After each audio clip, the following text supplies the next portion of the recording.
Hello, and welcome to Lecture 2 in our Sports Psychology series, looking at general preparation skills, specifically on the techniques of goal setting. In this lecture, we'll discuss the definition and the importance of goal setting, why it is placed first in the skills that we talk about. We'll look at the different types of goals that there are, the qualities of a good goal, and we'll be looking at some examples. And finally, we'll lead into some application with real-world examples that I have for my training or I've given to some of my athletes, and how to set up a good year-long progression for goals to keep you motivated and focused moving forward.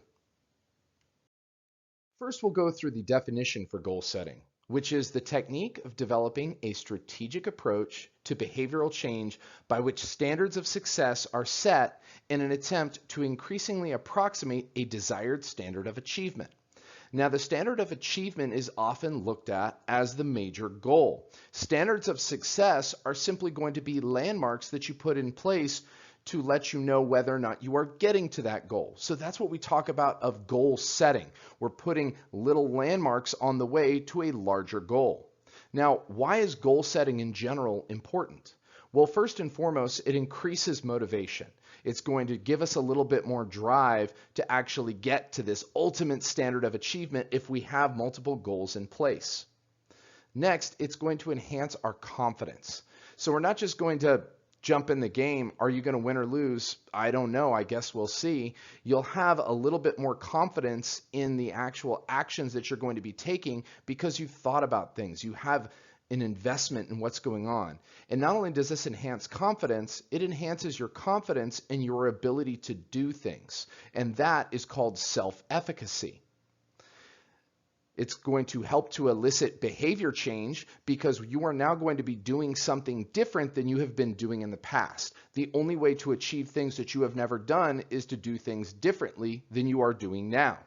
So it's going to start to be the catalyst for that behavior change. And finally, and probably most importantly, it provides us with direction and purpose to our actions. It's going to essentially be a map of how we're going to get to that standard of achievement that we have set our sights on. Now we're going to start looking at types of goal setting by breaking this up into two larger and broad categories: long-term goals and short-term goals. Long-term goals are going to provide a meaningful pursuit and have deeper meanings and reasons. These would be the almost foundation for what we're trying to do, on why you're trying to do something because it's important to you. Why do you want to be that amazing basketball or baseball or softball player? Why is this so important for you to achieve? Is there some sort of overarching theme behind this? This will give you that meaningful pursuit and give you that purpose. Now, divided into that is going to be short-term goals. Short-term goals are used to achieve these long-term goals. If your long-term goal was to win the national basketball championship at the NCAA tournament, then you're going to use those short-term goals of what you need to do in order to achieve them, whether it's getting on the team, getting a start time, working on practice skills, etc. These are used to achieve that long-term goal. Now, these short-term goals must be reasonably difficult but not impossible. Effectively, there's a 50-50 chance that you might fail. If there's not a reasonable chance that you could fail, then you won't necessarily get that much value from it, and it will just be as expected moving forward. Now, if this short-term goal is not achieved within a given time period, the goal must be adjusted to something that is more reachable to allow you to achieve some level of success while also dealing with some form of failure. Next, we're going to talk about how we orient ourselves with goal setting with respect to how the goals are focused. And this really looks at how we evaluate ourselves with our goal setting. We can be task-oriented or ego-oriented. When looking at task-oriented, we're looking at ourselves. It's very individual focused. What are my capabilities? What is my overall skill set? What do I have? What can I improve at? This allows us a great degree of internal control because it is dependent upon ourselves and our skill set.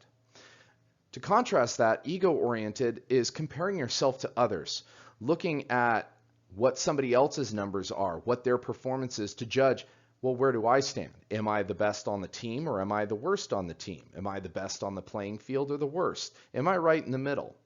Now, here we typically have a low degree of internal control when we decide to be more ego-oriented in our goal setting of being the best player on the team, because this is so dependent on other variables, namely other players, and you can't control the actions of other players. All you can really control is yourself. And that's why task focus tends to be more beneficial in the long run for athletes to be more successful in their goal setting endeavors. Now, when breaking up our different types of goals from that long-term and short-term, we're dividing it and specializing it a little bit more. Now, we should set all three of these goals. All of them are going to be important in some capacity, but let's break them down. First, we have product or outcome related goals. Now, these are typically long-term goals, but they can be in a shorter term. Obviously, when you go into a game, you want to win the game, and then eventually you want to win the tournament. This is a type of goal that focuses on the end result. So the end result is going to be that product or outcome. That's where the long-term goal comes into play of winning a championship at the end of the season. Next would be performance goals. Now, this is going to be a short to long-term goal, and it is a type of goal that is more individually focused here as opposed to more generally focused. This type of goal is going to evaluate your own individual performance. So in this case, it's trying to improve your best time in running or swimming, improving your shooting percentage, improving the weight that is lifted. It is typically something that you can very objectively see you have improved at based upon certain statistical measures. This is something that can also be measured throughout different sporting seasons or throughout any kind of preparation to see if you are actually improving in your overall performance. The idea being that setting this good performance goal that improves yourself will help to eventually affect the product or outcome goal of winning a specific tournament because your performance has improved. Finally, we get to something that is very short term and very much focused on the session or day that you are actually performing or training. And this is a process type of goal setting. Process goal setting is focused on performing as the end result. So you're actually just performing. I am doing the action. I am executing the technique of swinging a bat. I am correctly performing a power clean. It is executing the proper technique. I'm not trying to compete against anybody. I'm trying to do the task at hand. Again, this is relating back to being very task oriented in order to achieve that level of success. If you start to focus on first individually the process of executing the proper technique to the performance of improving my consistency with this technique, you will eventually achieve that product or outcome of winning the desired tournament over time.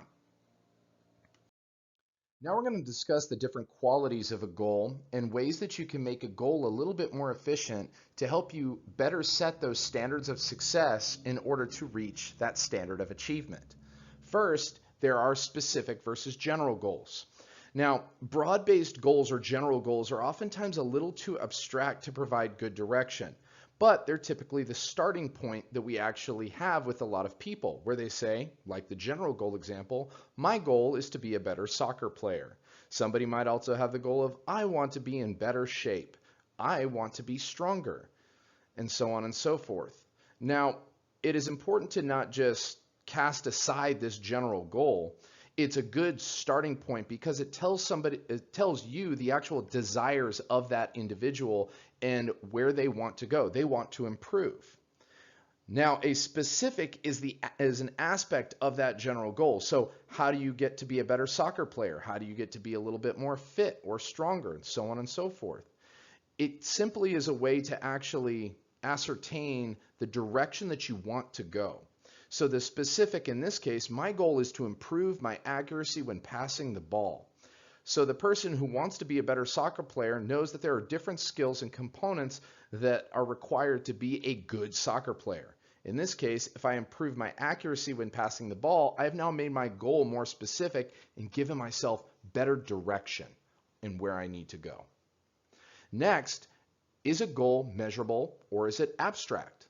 Now, if the goal can be quantified, it can then be evaluated more effectively. An abstract goal for some people might be, my goal is to be more ripped. So they want to be more muscular in appearance. Now, muscular in appearance is a very subjective term. We don't necessarily know what that means. Measurable would flip that and say, my goal is to weigh 180 pounds at 10% body fat. You're using numerical values to represent a desired standard of success, where you want to go. Measuring allows us to gradually work towards a goal to ensure progressive progress to lead towards that goal. So it's going to essentially give us little landmarks to let us know we're going in the right direction. It also kind of lets us think of, if it can't be measured, then it can't be managed. We can't necessarily ascertain whether or not that we're getting a little bit more ripped. We might feel more ripped, but we don't know that we are in this case. The next quality of goal setting is whether a goal is attainable versus unattainable. Now, it is important to ensure that your goals are things that you can realistically work towards. Somebody might have the goal to break the world record for a 100-meter sprint time. Now, while having that goal is great, it's going to take a very long time to achieve for a significant number of people, if they could ever achieve it. And sometimes spending too long without one goal, without having individual goals to break it up, or more attainable goals, can make you feel a little bit more defeated. That's why an example of a more attainable goal is to take 0.2 to 0.5 seconds off your 100-meter sprint time. You do have to work hard in order to achieve it, but you'll feel rewarded after achieving that, and then be able to set the next goal over time, gradually working towards that overarching goal of becoming a world record holder. Next, is a goal relevant or is it unimportant? Goals must have a purpose and must serve to further some overarching theme. Here, the example that we use for unimportant, my goal is to have a skinnier waist. Then I would look better in my uniform. That might make us feel a little bit better about ourselves to where we like how we look, but it doesn't necessarily affect our overall performance. A more relevant goal might be, my goal is to work on my hitting technique to improve my overall percentage at bat. Goals to be better at aspects of the sport provide better direction and will yield better long-term results in performance and outcome. So we need to make sure a goal is relevant to what we are actually trying to do in our overarching goal of being a better player and a better athlete. The final quality of a goal looks at time. Is the goal time-bound, or is there no deadline? Ensuring the goal has an end date or an end time and some sort of consequence if it is not met is very important to whether or not that goal will actually be met or has some sort of meaning behind it. Sometimes if a goal actually has no deadline, it might not be achieved because people don't feel any sort of sense of urgency to get there. An example here of two goals that are very much the same, no deadline versus adding a deadline. My goal is to hit a back squat of 315 pounds. Now we're adding a time component in 6 weeks. Deadlines help us with direction, planning, and ensuring that a goal is attainable. So that way we actually work towards it. It also lets us evaluate if the goal that we set was good, because if we don't achieve it within that timeline, we failed. So we need to now sit down and reevaluate the goal and work on developing a better one in order to move forward.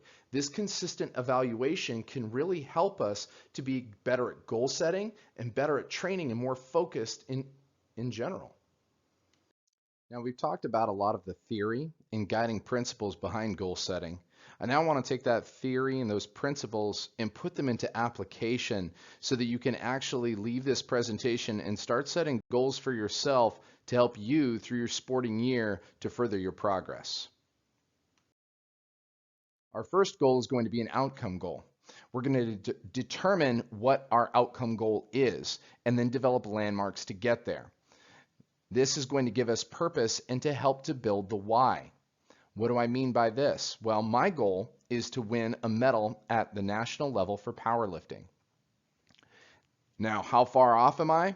I need to first qualify for nationals. I need to determine what the qualifying standards are, and then I need to hit those numbers in a competition. From that level, I can then compete at the national level. Maybe the first time I get in, maybe my goal is to try to make the top 20. From there, maybe I get 15th. Awesome. Now I'm going to have to train harder, build up my total, and get stronger in order to make the top 10. And then I can make the top 5, and then from there, I'll work my way to getting a medal. Another athlete might be a basketball player. My goal is to win a national championship. Well, to make the national championship, first you need to make conference. Then from conference, you need to win conference, or at least rank high enough that you can go into the regionals. From there, you need to win regionals to make to the top 16, and then you want to, make regionals to make the national championships. And then from there, you want to make the top 16, make the top 8, and keep working your way up to where you could eventually win. The key thing here is that each year you're going to try to get a little bit better than the year before. We're going to work on building these landmarks in place. The landmarks are going to help us eventually get to our overall outcome goal. The outcome goal gives us a direction to work towards, some sort of victory or some sort of outcome. The landmarks are going to help us work our way towards that goal individually and help give us a feeling of accomplishment, give us a feeling of purpose, and help to make sure that we don't forget what we're working towards. If the only goal that you ever develop for yourself is to win that national title and you only ever make conference, well, you're not going to be super motivated to keep working towards things. But if maybe one year you decide, I'm going to make conference, you make conference, and the next year, let's see if we can do a little bit better and get a little bit further in conference. Well, you've made more progress this year than last. And if you did worse, maybe you tried something different and you found out that it didn't work. You have to always be thinking about the long game and building up different goals and strategies to be able to make sure that you have a continuous goal in sight to provide that motivation moving forward. Now that we've set some outcome goals and have landmarks to work towards, we need to change ourselves in order to get there. We do this by setting performance goals. By focusing on performance or task-related goals, we can build ourselves into a better and more useful player. If you remember back, performance goals are going to be goals about the individual and how we can actually improve ourselves. If this is the first time you've ever set goals like this, I recommend starting small and starting with one. This means one physical goal, one skill goal, and one behavioral goal. A physical goal would be improving your strength, speed, flexibility, endurance, or something like that. A skill goal example would be improving your ability to throw, swing a bat, shoot a ball. A behavioral goal is going to be something that is going to have a relationship to the sport and affect its overall performance or the outcome, but isn't directly that sport skill. So it might be something like learning to get to bed on time, learning to eat a little bit better, maybe learning to plan out your daily schedule. Now, when we set these goals up, we want to make sure that they are very time-bound, if you remember back to our qualities of goal setting, and seek to achieve these goals in a 3 to 4 week time period. As we build towards these goals, we can gradually progress in accomplishing them, and then at the 3 to 4 week time mark, we can actually look to see, have we achieved these goals? Were they realistic? Were they attainable? Were we actually able to accomplish them? And did they help us? This will be a good framework for moving forward on how to actually set performance goals.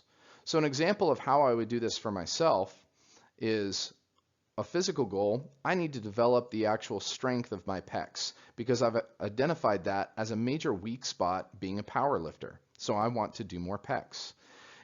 To set this goal, I'm going to start to, in order to actionably set this goal, I'm going to start training my pecs a little bit more and doing additional push-ups or dumbbell bench press each day. An example of a skill goal might be working on my technique for bench press. My arch is not very good, and maybe I'm not very good at my leg drive. So I need to start working on that. My goal would be to actually to make it more actionable, would be to actually set aside a single session that is bench focused on practicing that each week so that I work on correcting a lot of those major flaws within my skill. Behavioral goal example would be maybe I'm very inconsistent in my routine on setting up for that bench press. So I am actually going to work on making sure that my routine is the same every time. And I could practice that with a different skill set of cueing myself. Now let's use another athlete as an example. Maybe I'm a basketball player. My physical goal might be to build my endurance. So I'm going to use the beep test myself out. Maybe I'm a level 5. My endurance is very poor. I'm going to set the goal of improving that to a level 8. And so I will practice by running a little bit throughout the week to improve my endurance. Skill goal. My free throws are bad. So I'm going to improve my free throw percentage by starting to shoot 50 free throws every day, and then gradually improve on that over time. My behavioral goal, I tend to lose focus, so maybe I'm going to start focusing on getting to bed at 9 p.m. because I know sleep is a major factor that affects my overall performance in school as well as the game. So there you can see a few different examples of setting different performance-related goals that correspond simply to you and how you can actually improve yourself. Finally, we're going to look at process goals. Now, process goals are goals that are day or session goals. So remember that a process goal is going to be working on the actual technique of something that you're doing. So this is typically going to be focused on the actual session at hand. And that's very important because this is going to establish the difference of training and practice versus playing and exercise. When you go out and you play a game of basketball with your friends, you're just going out to play. You're trying to score, you just care about the outcome and having fun. When you're exercising, you typically just care about working yourself up to a sweat or tiring yourself out.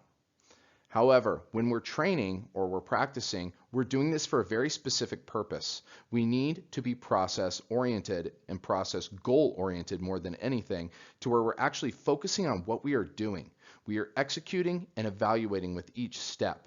So that means as we perform, say, the bench press, I am going to execute and then evaluate every repetition. So I press up, need to keep my back a little bit tighter. Press up again, elbows in. Press up, grip. Press up, that was good. And I am gradually improving my technique by evaluating and focusing on the task at hand. Now, this is an important mindset to help with improving your skill set. It is going to allow you to actually build up your skill set over time to where you actually improve at that skill. If you are absent-minded when performing a skill, you will never actually intake it to where you can improve at it. You need to be more mindful of the practice that you are undergoing. And this involves setting certain process goals of adhering to different cues that you've developed for yourself or that your coach has developed for yourself, and have a goal for that session to execute well every time. Now that we've discussed outcome goals, performance goals, and process goals, and given you different ways to actually put these into practice, I want to talk a little bit more about when to goal set and actually applying those techniques, when we should apply them. First is going to be before the start of a training cycle. Before the start of any training cycle, you want to take about 10 to 20 minutes to set end goals and different landmarks on how you're going to get to those goals. Now, these are, of course, going to be all of the following: your outcome, your performance, and your process goals that we've already talked about. Actually sitting down, breaking down these goals, and seeing how you're going to get there provides great motivation and direction for an entire training cycle. From here, we're then going to take small goal setting or goal evaluation sessions weekly. This might be 5 to 10 minutes at the start of the week, and then at the end of the week, we're going to take that goal session to evaluate how that week went. Before the start of the week, what we want to do is sit down with our goals and focus in on, all right, this is my focus this week. 1 week, this is the work that I'm going to be doing. And then at the end of the week, how did that week go? What went well? What didn't go well? How can I actually improve for next week? Then daily goals. This is going to be very short. Before training and then after training, you might take about no more than 5 minutes to sit down, look at your goals for that individual training session, and actually see, what do I need to focus on today? Then after the training session, Did I focus on that today, or was I distracted? Is there a way that I can actually make this better? Here, we really want to make sure that our goals for our daily sessions are very process focused, because that way we can actually start to establish that good technique and those good training habits that will help us moving forward.